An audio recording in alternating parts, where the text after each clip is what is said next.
Hey guys, it's Andrew from 510 Books, and it is Monday, beautiful Monday here. I'm in the store, but the video is going to be about what I sold over the weekend.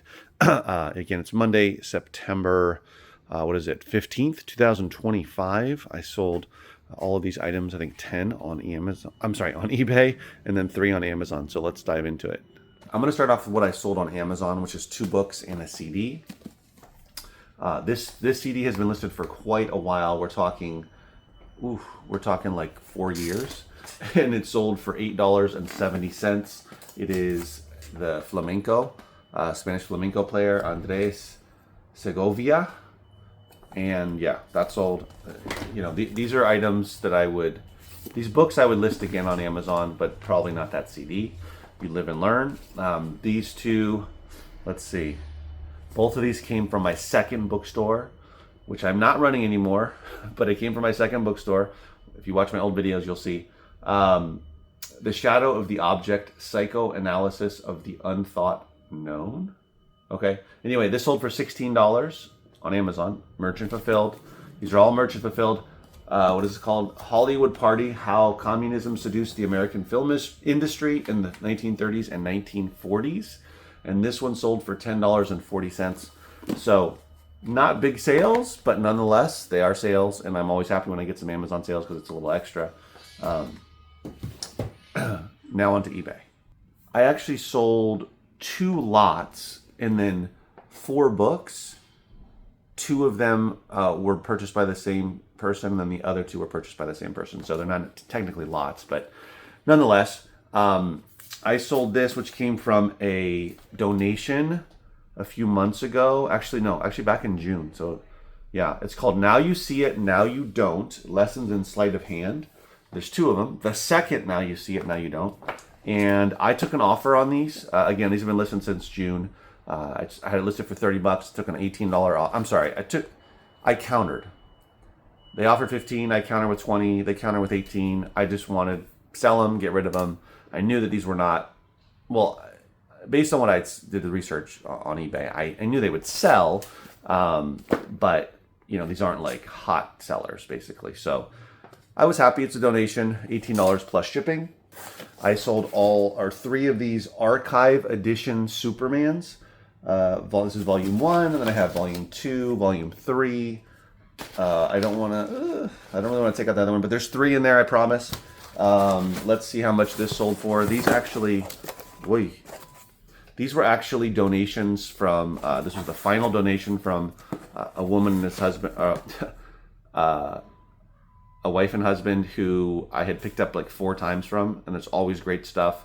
There was a lot of like comics type of things like this, Superman and Marvel and stuff like that, and sci-fi and fantasy. And this sold for $50.39 plus shipping. And these were picked up back in April. I'm not sure. Yeah, but anyway, that was a really nice sale, and that was a discount that I ran because I had these originally listed for $69.99, and I'm surprised that someone didn't buy it sooner, but I'm still completely happy with a $50 sale. Here's some individual sales. This is definitely not worth it. I don't know why I listed this, but it's a Simply Fit Board user guide. Very strange. It's a workout DVD user guide. It sold for less than $3. Don't waste your time selling that stuff unless you're doing it in extremely high volume. This is a CD that sold for $10. This came from those CD only pallets or Gaylords, 5 of them, and this sold for $10 plus shipping. So it's conductor. Anyway, I think it's just classical, but it's not worth listing again. Sometimes I get really good money for some classical CDs. Sometimes they don't sell for that much. Here's the example of 2 books that were purchased by the same person. The classic Philip Jose Farmer. Both of them are signed. These are book consignment books. This one sold for $49.99, and these are from Classics of Modern Science Fiction. This is, oh no, it's not a volume. Look at that. And so this one sold for $39.99, and this one sold for $44.99. Both of them are signed by him. This is book consignment. So you can see the signature there. It's coming from a person who was a illustrator and he knew personally a lot of these very famous authors, science fiction, fantasy authors that wrote back in 50s, 60s, 70s, that kind of thing, into the 80s. And so he got a lot of copies from them that were signed and often inscribed to him. So those are really nice sales. One for 40, one for 45.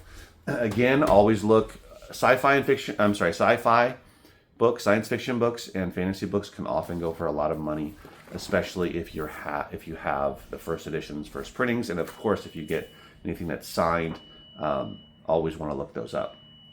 This book sold for $28.79. This was a donation. When was this? Oh, this was March of this year. I don't know who donated it, but it's called Thurso's Landing, Dear Judas and Other Poems by Robinson Jeffers. Definitely an older book from 1932. $28 and change. So older books without dust jackets can sell for good money. You just got to do your research. You're never going to know every single book. No one does. That's why book dealers will specialize in certain books and they'll go deep into that niche. But just doing your research makes all the difference. This was a donation from a local college back in July. Fire in America. I took an offer of $14.99 plus shipping. On these, I get a lot of books donated. I pick them up. People drop them off here. And I price them accordingly based on what I see. Like I priced this one at $24.99. But it's donated. I got it for free. Someone offered me $15 for it. It's fine. I know I'm not going to get a ton of money for it. It's not worth it for me to wait around to try to get $18 on it or, that kind of thing, 20. So I just took the offer. It's up to you how you want to run your business, but that's how I want to run it, especially with items that were free. I basically picked them up. This example, I picked it up. Sometimes they're dropped off.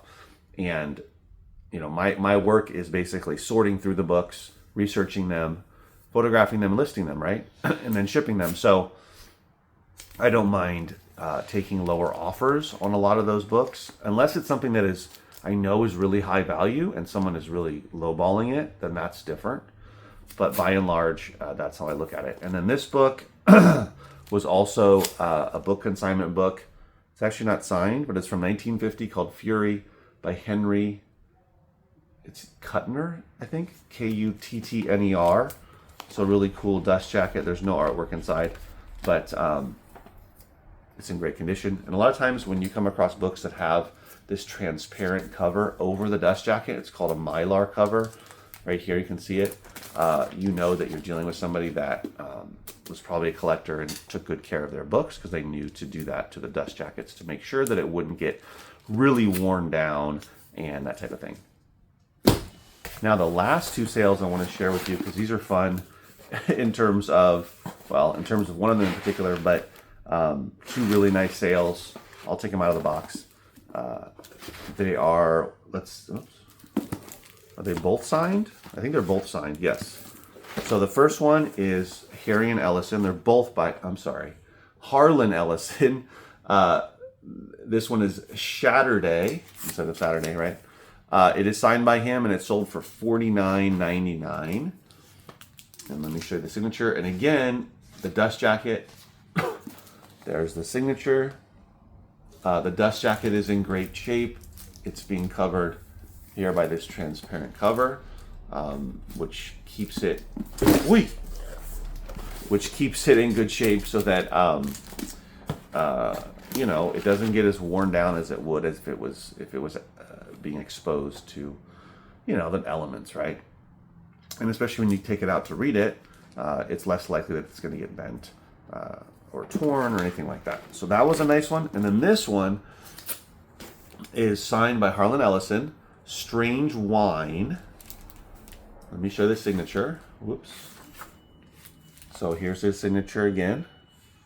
And this is 15 new stories from the night side of the world. And this is from first edition. So this is a first edition. It might be 1978.